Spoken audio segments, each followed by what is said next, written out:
Here are the most evil animated main characters that ever touched TV, starting off with arguably the most evil of the bunch, BoJack Horseman. Now, I've wanted to talk about this show for a while just because of how much of a masterpiece it is, and one of the main reasons for that is the complexity of its main character. Because while BoJack is someone you definitely root for and want to see successful, he's also a very despicable main lead. Just ask his best friend, Herb Kazaz, who he allowed to be fired from his job on their TV show Horsing Around, even though Herb was the one who got him the role in the first place. He then spends the next 20 years basking in the unholy riches and glory he gains from betraying his best friend, and doesn't reach back out to him until he finds out Herb has been diagnosed with cancer. Then he goes to visit Herb under the guise of catching up, solely so he could apologize before Herb passes so he doesn't have to feel the guilt. And if you think that's bad, it just gets worse. Like the time he intentionally sabotaged Todd's rock opera solely so he wouldn't become successful on his own and not need to be dependent on BoJack anymore.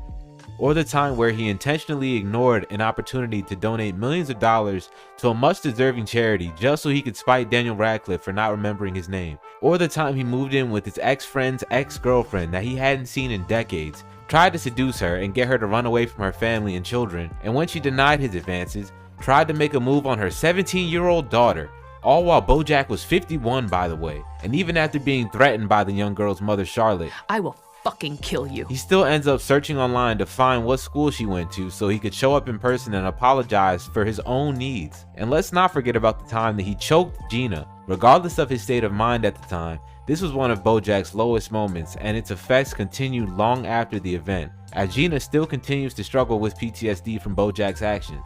And all of this is still nothing compared to the worst thing BoJack has ever done.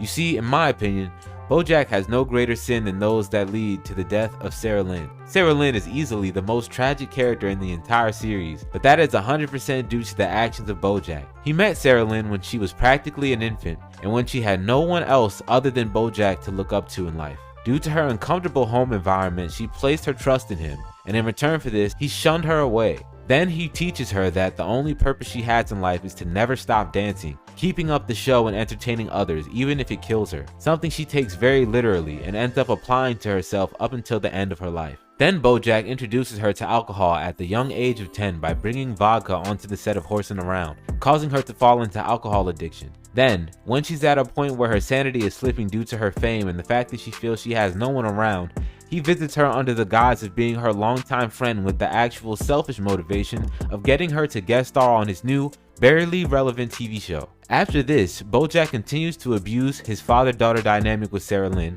by doing drugs with her and sleeping with her after knowing her since she was only 3 years old. BoJack then sends Sarah Lynn to rehab, only to drag her into another bender 9 months later when he feels like he's in a bad place and has no one else to spiral with him. This leads the two to a several months long spree of them being completely intoxicated and ignoring all responsibilities. During this bender, BoJack has Sarah Lynn go with him to the college of the young daughter of his ex-friend Charlotte that he traumatized so he could apologize, reopening the wound for Penny and causing her further anxiety and damage. Then BoJack has Sarah Lynn try a drug with him that was named after him. Solely to prevent her from spiraling off the deep end completely, he decides to take her to the planetarium, the one place she wanted to go during their entire trip. Once there, BoJack, while still focused only on himself, doesn't notice Sarah Lynn slipping out of consciousness. He calls her name only to realize that she has overdosed on the BoJack drug he'd given her. And in one final show of his true evil, instead of calling the police, BoJack waits 17 minutes and sets the scene to make it appear as if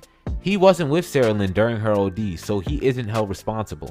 Instead of saving the life of the little girl who looked at him like a father, he waits outside and leaves her alone to die so he could save his own skin. Despite how you feel about BoJack Horseman as a series and the events that take place, BoJack has to be acknowledged as a truly evil main character. Even if his actions later do allow him to become a redeemable person, that selfishness and vile behavior he exhibits throughout the story is his sole responsibility just as much. And that's not even all the bad things that he did. I just personally believe what he did to Sarah Lynn is the most evil. Bringing us to the next entry on the list, Rick Sanchez. Now this obviously shouldn't need too much time for me to explain. Rick is honestly one of the most sociopathic animated characters that ever touch a screen, and I'm not sure him having a sad backstory makes any of his actions any less villainous, like him basically unaliving most other alternate reality versions of himself while in pursuit of the infamous Rick Prime, or the creation of the Central Finite Curve, a portion of realities in the multiverse where Rick is always the smartest. And let's not forget the Cronenberg situation, where Rick makes Morty a love potion in order to force Jessica to fall for him, only for it to lead to the entire population of C-137's Earth being turned into Cronenbergs. This creates a post-apocalyptic wasteland, and instead of fixing it, Rick just decides to find another reality where him and Morty had recently died, bury themselves in the backyard, and assume the places of their alternate selves in a new reality, something that traumatizes Morty. I'd argue that the biggest displays of Rick's evil tendencies and lack of regard for life stem from seeing how he treats Morty. He has absolutely no issue with traumatizing his grandson across so many realities. It's literally impossible to count. And the way he's repeatedly ripped away Morty from not just his own original reality, but multiple other ones he grew to know as his home. The amount of existential trauma Morty has endured at the hands of Rick is enough alone to cause Rick to be counted as one of the most evil cartoon characters of all time. And finally, the last character I'm going to mention in this specific video, Rigby from Regular Show. I can already hear you debating amongst yourselves, saying that Rigby doesn't deserve to be considered evil. However, upon watching the series again, I can say that I, for one, highly disagree. There is definitely an argument that can be made about Rigby's character improving throughout the series, especially once Rigby goes back to high school to receive his diploma. While he was definitely my least favorite character during the show's earlier seasons, I definitely agree it's fair to say that he leveled out. However, Prime Rigby is one of the most devious demons in Cartoon Network history, and I've got receipts. Like the time he learned the Death Punch, or the time he almost got Skips killed over chocolate cake. And let's not forget about every instance where Rigby intentionally tries to sabotage Mordecai's relationship with Margaret. A lot of people like to say that Mordecai was just too scared to make a move, and that is a topic I would definitely agree on. That deserves its own video.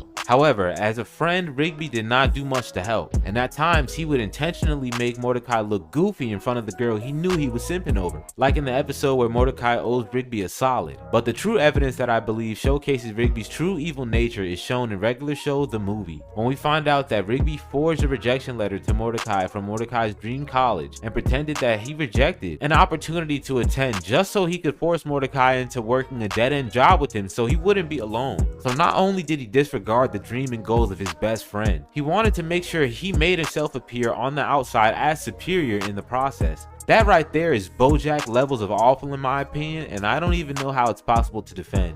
Rigby definitely does improve as a person and as a friend throughout the rest of Regular Show's run, and I believe one of the aspects that makes cartoons like these so entertaining is how they allow the characters to grow with us as we watch them. But all in all, in their truest essence, these are the cartoon main characters that I consider to be the most evil. Now, who is the most evil out of all of them? I definitely believe that the fair answer to that question would have to be Rick Sanchez, because technically when it comes to kill count and overall atrocity, he's definitely the #1 spot. He's committed the most crimes against humanity. However, if you're gonna ask me my personal opinion for who I would pinpoint as the most evil based upon their actions we went over on this list today, I would have to answer that by saying BoJack Horseman, and that pains me because like a lot of the BoJack Horseman fan base, I am one of those individuals who wants BoJack to be better. And I believe the entire point of his story is that anyone can aspire to be a better person. It just comes down to what you're willing to do with each day. But with that being said, time and time again, BoJack allows everyone in his life to be disappointed by his choices. And even when he knows that there will be repercussions to his actions, he doesn't care about how they'll impact other people. He's a very narcissistic character, and you can see through everything he does that he only truly cares about himself. And while this is my comfort show, I do have to say he's definitely going to be my choice for the most evil on the list. But definitely feel free to let me know what you think. Leave a like on the video if you enjoyed it, and subscribe to the channel if you're new here. Comment which animated character you think is the evilest. I love you, I appreciate you. Sun God signing off. Come in clutch like a genie. Don't talk unless you need me. You talk too much, you need it. All of my bitches look like models. She in love with me. When we link, it's flash.